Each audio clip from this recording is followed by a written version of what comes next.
ఏపీలో సంచలనంగా మారిన ముంబై సినీ నటి జత్వానీ కేసు మరో కీలక మలుపు తిరిగింది. జత్వానీ ఫిర్యాదుతో కుక్కల విద్యాసాగర్తో పాటు మరికొందరిపై పోలీసులు ఎఫ్ఐఆర్ నమోదు చేశారు. ఇబ్రహీంపట్నం పోలీసులు పలు సెక్షన్ల కింద కేసు నమోదు చేశారు. ఇక ఇదే కేసులో నిబంధనలకు విరుద్ధంగా వ్యవహరించిన ఇద్దరు పోలీసులపై వేటు పడింది. జత్వానీ కేసును డీల్ చేసిన అప్పటి విజయవాడ ఏసీపీ హనుమంతరావు, ఇబ్రహీంపట్నం సీఐ సత్యనారాయణను సస్పెండ్ చేస్తూ ఉత్తర్వులు జారీ చేశారు ఉన్నతాధికారులు. ఇదే అంశానికి సంబంధించి మరింత సమాచారాన్ని మా ప్రతినిధి క్రాంతి అందిస్తారు. క్రాంతి, ఏపీలో సంచలనంగా మారిన ముంబై నటి జత్వానీ కేసు మరో మలుపు తిరిగింది. పోలీసులతో పాటు ఇంకా కొందరిపై కూడా చాలా సెక్షన్ల కింద కేసు నమోదు చేశారు. పూర్తి డీటెయిల్స్ ఏంటి? ఖచ్చితంగా గత నెల రోజులుగా ఏపీ రాజకీయాల్లో రచ్చలేపుతున్నటువంటి సినీ నటి జత్వానీ కేసులో కీలక పరిణామం మనం చూస్తూ ఉన్నాము. వారం రోజులుగా ఈ కేసుకు సంబంధించి పూర్తి స్థాయిలో దర్యాప్తు చేస్తున్నటువంటి పోలీసులు తాజాగా ఇద్దరు పోలీసు అధికారులపైన వేటు వేయడం జరిగింది. సస్పెన్షన్ ఇస్తూ ఆదేశాలు రావడం కూడా జరిగింది. దీంతో పాటు నిన్న మరోసారి ఏదైతే గతంలో ఇబ్రహీంపట్నం పోలీస్ స్టేషన్లో విద్యాసాగర్ ఫిర్యాదు చేశారో అదే పోలీస్ స్టేషన్లో నిన్న సినీ నటి జత్వానీ వెళ్ళి విద్యాసాగర్తో పాటు పలువురు పోలీసు అధికారులు రాజకీయ నేతలపైన ఫిర్యాదులు చేయడం జరిగింది. దీనికి సంబంధించి పోలీసులు సైతం ఎఫ్ఐఆర్ నమోదు చేశారు. దాదాపు 6 సెక్షన్ల కింద కేసులు నమోదు చేశారు. ఇక ఇవాళ కూడా ఈ కేసుకు సంబంధించి మరోసారి స్టేషన్కి వెళ్ళి తన దగ్గర ఉన్నటువంటి టెక్నికల్ ఎవిడెన్స్ అన్నిటిని కూడా సిఐకి సమర్పించడం జరిగింది. ఆమె ఈ కేసుకు సంబంధించి న్యాయ పోరాటం చేస్తానని చెప్పి మీడియా ముఖంగా కూడా చెప్పడం జరిగింది. ప్రభుత్వం సైతం ఈ కేసును చాలా సీరియస్గా తీసుకుంది. ఈ కేసులో అనేకమైనటువంటి ఆరోపణలు ఎదుర్కొంటున్న వారిలో ముఖ్యంగా పోలీసు ఉన్నతాధికారులు కూడా ఉన్నారు. ఈ పోలీసు ఉన్నతాధికారులతో పాటు తనని అక్రమంగా ఫోర్జరీ కేసు కింద ఇరికించి ఇబ్బంది పెట్టి తన తల్లిదండ్రులు సైతం ఈ కేసులోకి ఇరికించి జైల్లో నిర్బంధించారని చెప్పి కూడా తను ఫిర్యాదు చేయడం జరిగింది. తన అనేక ఇబ్బందులకు గురి చేశారని చెప్పి పోలీసుల ఒత్తిడితో పాటు రాజకీయ నాయకుల ప్రమేయం కూడా ఉంది. ఈ కేసుకు సంబంధించి పూర్తి స్థాయిలో దర్యాప్తు చేసి వాస్తవాలను బయటపెట్టి తనకు న్యాయం చేయాలని చెప్పి కూడా దాదాపు ఒక 4 పేజీల ఫిర్యాదును ఆమె పోలీస్ స్టేషన్లో నిన్న ఇవ్వడం జరిగింది. దీనికి సంబంధించి 420తో పాటు రెడ్ విత్ 120బీతో పాటు మిగతా సెక్షన్స్ కింద కూడా పోలీసులు కేసు అయితే నమోదు చేశారు. అయితే ఇప్పటికే ఇద్దరు పోలీసు అధికారులపైన సస్పెన్షన్ వేటు పడింది కాబట్టి రాబోయే రోజుల్లో ఎవరిపైన చర్యలు తీసుకుంటారో అనే దానికి సంబంధించి ఉత్కంఠగా మారిందని చెప్పొచ్చు. ఎందుకంటే ఈ కేసు మొత్తానికి ప్రత్యేక పోలీసు ఉన్నతాధికారిగా స్రవంతి రాయని నియమించడం జరిగింది. ఆమె ఆధ్వర్యంలోనే ఈ కేసు మొత్తం కూడా ఇన్వెస్టిగేషన్ జరుగుతుంది. దాదాపు కొద్ది రోజుల క్రితమే సినీ నటి జత్వానీతో పాటు ఆమె తల్లిదండ్రులు ఇద్దరి దగ్గర కూడా పోలీసులు స్టేట్మెంట్ రికార్డ్ చేయడం జరిగింది. దీంతో పాటు ఈ కేసులో కీలకంగా ఉన్నటువంటి ఏవైతే డాక్యుమెంట్స్, ఇంటి డాక్యుమెంట్స్ కానీ స్థలం డాక్యుమెంట్స్కి సంబంధించి కానీ ఇష్యూ అయిందో ఒక అతని దగ్గర కూడా స్టేట్మెంట్ రికార్డ్ చేయడం జరిగింది. అతను కూడా ప్రత్యేకంగా ఈ కేసుకి నాకు ఎటువంటి సంబంధం లేదు, ఈ కేసులో నా ఆధార్ కార్డుని దుర్వినియోగం చేశారని చెప్పి కూడా పోలీసులకు ఫిర్యాదు చేయడం జరిగింది. సో ఇలా రకరకాల మలుపులు తిరుగుతున్నటువంటి ఈ కేసు పైన పోలీసులు సైతం దృష్టి పెట్టారు. ఇక జత్వానీ సైతం విజయవాడలోనే ప్రత్యేకంగా న్యాయవాదులను నియమించుకుని మరీ ఉన్నతాధికారులను కలవడంతో పాటు సిపిని కూడా కలిసింది ఇప్పటికీ. అండ్ అలాగే దాంతోపాటు మళ్ళీ ఏదైతే తనని భవానీపురం పోలీస్ స్టేషన్లో కేసులు నమోదు చేసి అరెస్ట్ చేశారో అదే పోలీస్ స్టేషన్ చుట్టూ గత 2 రోజులుగా తను తిరుగుతుంది. ఎఫ్ఐఆర్ కూడా ఫైల్ చేసినటువంటి పరిస్థితి ఉన్న నేపథ్యంలో భవిష్యత్తులో ఎంతమంది మీద వేటు పడబోతుంది, ఎవరిపైన ప్రభుత్వం కానీ పోలీసు ఉన్నతాధికారుల మీద కానీ చర్యలు తీసుకోబోతున్నారు అనే దానికి సంబంధించి కూడా సస్పెన్షన్ కొనసాగుతుందనే చెప్పొచ్చు. అయితే ఈ కేసులో జత్వానీ తనని అనేక రకాలుగా హింసించిన వారిలో గతంలో ఉన్నటువంటి రాజకీయ నాయకుల ప్రమేయం అండ్ అలాగే పోలీసు ఉన్నతాధికారులు ముఖ్యంగా చొరవ చూపించి మరి ముంబై వెళ్ళి మరి తనను అరెస్ట్ చేశారని, అక్రమంగా నిర్బంధించడమే కాకుండా అనేక ఆరోపణలు వేసి తనని పక్కదావ పట్టించి మరి ఇబ్బందులకు గురి చేశారని చెప్పి ఆరోపిస్తూ వస్తున్నారు. దానికి సంబంధించి ఎవిడెన్స్ ఏదైతే సీన్ రీకన్స్ట్రక్ట్ చేయడం కానీ గతంలో నమోదు చేసినటువంటి ఎఫ్ఐఆర్ కానీ పోలీసు ఉన్నతాధికారులు వచ్చినటువంటి విధానం కానీ తనని ఎక్కడైతే ఇబ్బందులకు గురి చేశారు, ఎలా ఇబ్బందులకు గురి చేశారు అనే దానికి సంబంధించి కానీ పూర్తి టెక్నికల్ ఎవిడెన్స్ ఇవ్వడమే కాకుండా దాదాపు 6-7 గంటల పాటు ఒక స్టేట్మెంట్ని కూడా ఆమె పోలీసులకు ఇవ్వడం జరిగింది. ఈ కేసు దాదాపు గత నెల రోజులుగా ఏపీ రాజకీయాల్లో సంచలనంగా మారింది. అటు వైసీపీ వర్సెస్ టీడీపీ కింద కూడా ఈ కేసు మారినటువంటి పరిస్థితిని మనం చూస్తూ ఉన్నాం. ఏదైతే విద్యాసాగర్కి తనకి మధ్య ఉన్నటువంటి సంబంధం కాకుండా గతంలో ఎన్ఆర్ఐని తనని వేధింపులు గురి చేశారని, అయితే దానిని అడ్డు పెట్టుకుని ఒక కేసుని పక్కదారి పట్టించడానికి తన విద్యాసాగర్ ద్వారా తెరపైకి వచ్చి తనని బెదిరింపులకు గురి చేసి ఢిల్లీలో ఉన్నటువంటి కేసుని విత్డ్రా చేసుకోవాలని ఏపీ ప్రభుత్వం ద్వారా అప్పటి అధికారంలో ఉన్నటువంటి రాజకీయ నాయకులతో పాటు అధికారంలో ఉన్నటువంటి పోలీసు ఉన్నతాధికారులు తనని ఇబ్బందులు పెట్టారని చెప్పి కూడా ఆమె చెప్పడం జరిగింది. కాబట్టి ఈ కేసుకు సంబంధించి ప్రభుత్వం సైతం ఫోకస్ పెట్టింది. ప్రత్యేకంగా దీనికి సంబంధించి డీజీపీ సైతం పర్యవేక్షణలో ఈ కేసు విచారణ కొనసాగుతూ ఉంది. మరోపక్క ప్రభుత్వం సైతం ఎప్పటికప్పుడు ఈ కేసుకు సంబంధించి అప్డేట్స్ తీసుకుంటూ ఉన్నారు. భవిష్యత్తులో తనకి ఎలాంటి ఇబ్బంది రాకుండా ఉండాలని చెప్పి తను కూడా లాయర్ల ద్వారా ప్రత్యేకమైనటువంటి ఒక టీంని ఏర్పరచుకుని మహిళా సంఘాలతో పాటు వెళ్ళి కూడా పోరాటం చేస్తున్నటువంటి పరిస్థితి కనబడుతుంది. కాబట్టి భవిష్యత్తులో ఈ కేసుకు సంబంధించి పోలీసులు సైతం పూర్తి స్థాయిలో దర్యాప్తు చేసి అసలు విషయాలను బయటపెట్టి ఖచ్చితంగా మరికొంతమంది పైన వేటు వేస్తామనేది చెప్తున్నటువంటి పరిస్థితి మనకు కనిపిస్తుంది. Right, thank you Kranti.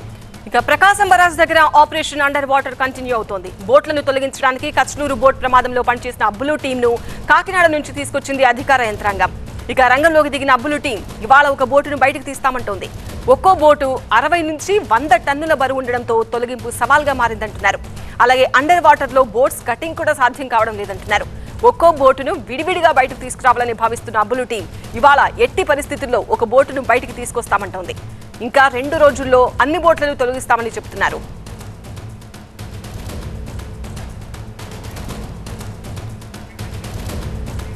మరింత సమాచారం టీవీ9 ప్రతినిధి శివకుమార్ అందిస్తారు. Shivakumar, Abbulu and team operation కొనసాగిస్తున్నారా? ఇవాళ ఎట్టి పరిస్థితుల్లో ఒక బోట్ బయటకు తీసుకొస్తా అని చెప్తున్నారు, తీసుకురాగలుగుతున్నారా? ప్రకాశం బ్యారేజ్ వద్ద స్టింగ్ ఆపరేషన్ అయితే నిరంతరం కొనసాగుతూనే ఉంది. పడవల తొలగింపు వ్యవహారానికి వస్తే చాలా క్లిష్టతరంగా మారిందనే చెప్పుకోవచ్చు. ప్రస్తుతం నా వెనకమాల కనపడుతూ ఉన్నటువంటి భారీ పడవలు ఇంకా చిక్కుకొనే ఉన్నాయి. గత 4 రోజులుగా నిరంతరం ఈ రెస్క్యూ టీం అయితే ఆ పడవలను తొలగించేందుకు అయితే తీవ్ర అవస్థలు పడుతూ ఉన్నారు. ఎక్కడైతే పొజిషన్లో ఆ పడవలు ఉన్నాయో ఆ పొజిషన్ నుంచి కొంతవరకు అంటే 90 మీటర్ల వరకు మాత్రమే ఆ పడవలను కదిలించగలిగారు. అనంతరం అక్కడ ఉన్నటువంటి వాటర్లో కూడా ఆ పడవలు మునిగిపోతూ ఉన్నటువంటి పరిస్థితి. ఈరోజు ఉదయం నుంచి కూడా ఈ రెస్క్యూ ఆపరేషన్ ఇక్కడ కొనసాగిస్తూనే ఉన్నారు. కాకినాడ నుంచి వచ్చినటువంటి అబ్బులు టీం నిరంతరం ఆ పడవలను రూఫ్ల సహాయంతో తీసుకొచ్చేందుకు అయితే తీవ్రంగా కృషి చేస్తూ ఉన్నటువంటి పరిస్థితి ప్రస్తుతం మనం విజువల్స్లో కూడా చూడొచ్చు. ఈ అక్కడ చిక్కుకున్నటువంటి పడవలకు రూఫ్ను తగిలించి ఒడ్డు పైన ఉన్నటువంటి ఒక కొక్లేన్ సహాయంతో అయితే లాగే ప్రయత్నం అయితే చేస్తూ ఉన్నారు. ఇప్పటికే అబ్బులు టీము ఈరోజు ఉదయం నుంచి కూడా అక్కడ చిక్కుకున్నటువంటి ఒక పడవకు అక్కడ రూఫులు తగిలించి అదంతా కూడా ఒడ్డుకి చేర్చారు ఆ రూఫులను. ఇప్పుడు ఆ రూఫులను ఇక్కడ ఉన్నటువంటి ఒక ఒడ్డు మీద ఉన్నటువంటి కొక్లేన్కి యాడ్ చేసి ఇక్కడి నుంచి ఆ పడవలను లాగే ప్రయత్నం అయితే చేస్తూ ఉన్నటువంటి పరిస్థితి. ఇప్పటికే 2 సార్లు 3 సార్లు దీన్ని అటెంప్ట్ చేసినప్పటికీ కూడా అక్కడి నుంచి అయితే ఇప్పటివరకు అయితే పడవలు కదలలేదు. యథాస్థితిలోనే అక్కడ ఉన్నటువంటి పరిస్థితి.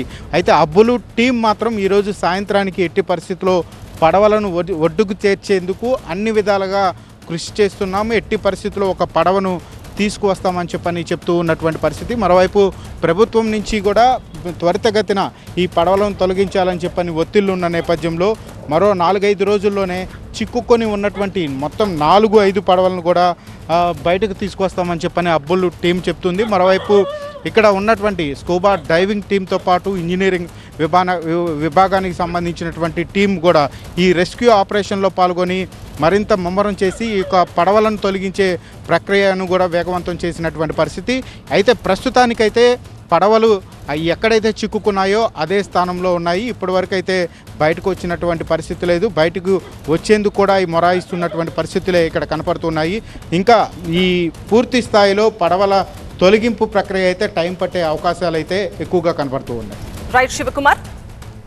ఇక సెప్టెంబర్ 5న భద్రాద్రి కొత్తగూడెం జిల్లా రఘునాథపాలెం అడవుల్లో జరిగిన ఎన్కౌంటర్పై నిజ నిర్ధారణకు వెళ్తున్న పౌర హక్కుల సంఘం నేతలను పోలీసులు అరెస్ట్ చేయడం హాట్ టాపిక్ గా మారింది.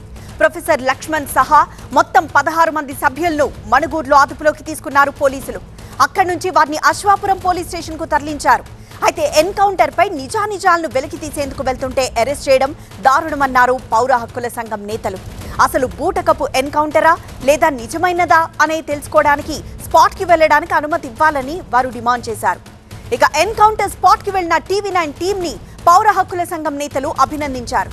ధైర్యంగా స్పాట్ కి వెళ్లి నిజాలు తెలుసుకునే ప్రయత్నం చేయడం గొప్ప విషయమన్నారు. మరోవైపు పౌర సంఘం నేతలను స్పాట్ కి వెళ్లనీకపోవడంతో టీవీ9 గ్రౌండ్ రిపోర్టే ఆధారంగా మారనుందా? మానవ హక్కుల సంఘం టీవీ9 గ్రౌండ్ రిపోర్ట్ నే ప్రామాణికంగా తీసుకుంటుందా అన్నది ఇప్పుడు చర్చనీయాంశమైంది. మరింత సమాచారం మా ప్రతినిధి విజయ్ అందిస్తారు లైవ్ ద్వారా. విజయ్. సెప్టెంబర్ 5వ తేదీ జరిగిన రఘునాథపాలెం ఎన్కౌంటర్కి సంబంధించి పోలీసులకు పౌర హక్కుల నేతలకు మధ్య కొంత వివాదానికి దారితీస్తుంది. ఎందుకంటే ప్రొఫెసర్ లక్ష్మణ్తో పాటుగా కొంతమంది ఎవరైతే పౌర హక్కుల నేతలంతా కూడా రఘునాథపాలెంకి వెళ్ళి అక్కడ ఎన్కౌంటర్ జరిగిన ప్రదేశానికి వెళ్ళడానికి ప్రయత్నించడంతో ఈరోజు ఉదయం పూట వాళ్ళని మనుగూరులో అరెస్ట్ చేసి అశ్వరాపేట తరలించారు. అయితే పౌర హక్కుల నేతలంతా కూడా హైదరాబాద్లో ప్రెస్ మీట్ పెట్టి ఒకే విషయం చెప్తున్నారు. ఎందుకు మమ్మల్ని ఫ్యాక్ట్ ఫైండింగ్ కోసం మీరు అడవుల్లోకి పంపించట్లేదు, అక్కడ జరిగింది నిజమైన ఎన్కౌంటరా లేదా అన్నది తేలాల్సి ఉంది. ఎందుకంటే ప్రభుత్వం ఇప్పటివరకు కూడా అంటే పోలీస్ శాఖ ఎవరిని కూడా అక్కడికి అనుమతించలేదు. కేవలం టీవీ9 మాత్రమే ఆ స్పాట్కి వెళ్ళి అక్కడ జరిగిన ఎన్కౌంటర్ ప్రదేశాన్ని అటు బయట ప్రపంచానికి చూపెట్టగలిగింది. అయితే అటు పౌర హక్కుల సంఘ నేతలంతా అడుగుతున్నంతా కూడా ఒకటే, ఇది ఎందుకు మీరు అలో చేయట్లేదు, ఒకవేళ ఒరిజినల్ ఎన్కౌంటర్ అయితే మీరు ఖచ్చితంగా అలో చేయాలి, ఇది ప్రభుత్వం దీనికి సమాధానం చెప్పాలని పౌర హక్కుల సంఘాల నేతలు అంటారు. కానీ పోలీసులు మాత్రం ఒకే విషయం చెప్తున్నారు, ఇది ఖచ్చితంగా ఎన్కౌంటర్ రియల్ ఎన్కౌంటర్ జరిగింది. ఎందుకంటే మావోయిస్టులు అక్కడ దాదాపుగా గత కొంతకాలంగా అక్కడ ఉండి షెల్టర్ తీసుకుంటున్న సమాచారంతోనే పోలీసులు పట్టుకోవడానికి వెళ్ళిన సమయంలో ఎక్స్చేంజ్ ఆఫ్ ఫైర్ జరిగింది. అక్కడ జరిగిన ఎన్కౌంటర్లోనే అక్కడ 6 మావోయిస్టులు చనిపోయారు. ఇది దాదాపు తెలంగాణ వచ్చిన తర్వాత జరిగిన అతిపెద్ద ఎన్కౌంటర్.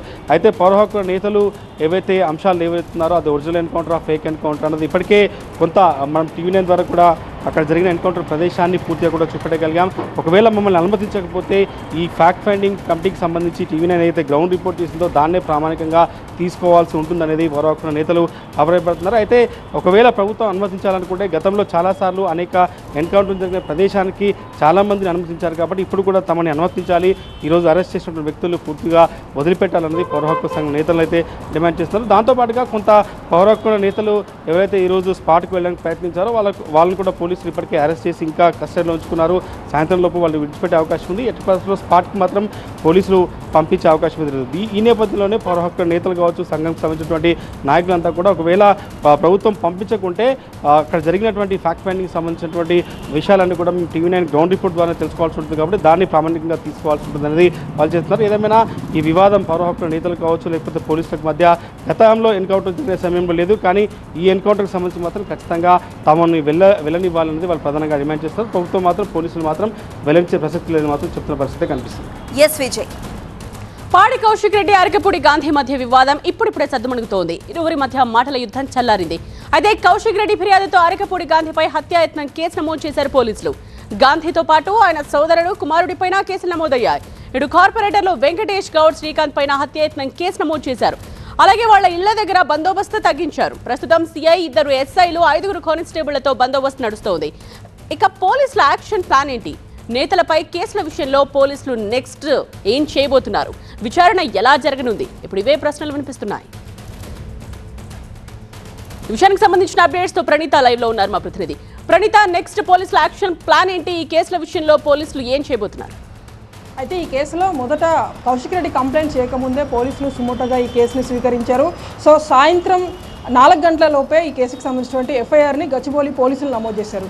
అయితే గచ్చిబౌలి పోలీసులు సుమోటోగా స్వీకరించినటువంటి కేసుకి సంబంధించి అప్పటికే గాంధీని తమ కస్టడీలో పెట్టుకున్నారు కాబట్టి ఎస్ఐ ఇచ్చినటువంటి ఫిర్యాదు మేరకు నమోదైన కేసులో గాంధీకి ఆ రోజే నార్సింగ్ పిఎస్ నుండి వెళ్ళిపోయేటువంటి క్రమంలోనే 41A కింద నోటీస్ ఇచ్చారు. సో ఆ తర్వాత ఈవినింగ్ 7:30కి కౌశిక్ రెడ్డితో పాటు ఆర్ఎస్ ప్రవీణ్ కుమార్ వెళ్ళి మళ్ళీ తమ మీద హత్యాయత్నం జరిగింది, హత్యాయత్నం కింద కేసు నమోదు చేయాలని గచ్చిబౌలి పోలీసులకు ఫిర్యాదు చేశారు. సో ఆయన ఇచ్చినటువంటి ఫిర్యాదు మేరకు మరొక కేసుని గచ్చిబౌలి పోలీసులు గాంధీతో పాటు అతని కుటుంబ సభ్యులు, పలువురు కార్పొరేటర్ల పైన కేసు నమోదు చేశారు. అయితే ఈ కేసుకి ముందు ఎస్ఐ ఇచ్చినటువంటి ఫిర్యాదు కేసుకి ఒకటే సెక్షన్ తేడా ఉంది, అదే హత్యాయత్నానికి సంబంధించినటువంటి కేసు. కొత్తగా ఏర్పడినటువంటి BNS యాక్ట్ 109 సబ్ క్లాస్ 1 కింద ఈ సెక్షన్ని పెట్టారు. అయితే ఇప్పుడు ఈ సెక్షన్ పెట్టినారు కాబట్టి ఖచ్చితంగా పోలీసులకు దానికి తగ్గ ఎవిడెన్స్ కావాల్సి ఉంటుంది. సో ఆ రోజు కౌశిక్ రెడ్డి నివాసం వద్ద ఉన్నటువంటి సీసీ కెమెరా దృశ్యాలు కావచ్చు, ఆ రోజు మీడియా రికార్డ్ చేసినటువంటి అన్ని విజువల్స్ని ఎవిడెన్స్గా పోలీసులు పరిగణించనున్నారు. సో ప్రజెంట్ పోలీసులు నెక్స్ట్ స్టెప్ అంతా ఈ ఎవిడెన్స్ని కలెక్ట్ చేసే పనిలోనే పోలీసులు ఉండబోతున్నారు. రైట్ ప్రణీత.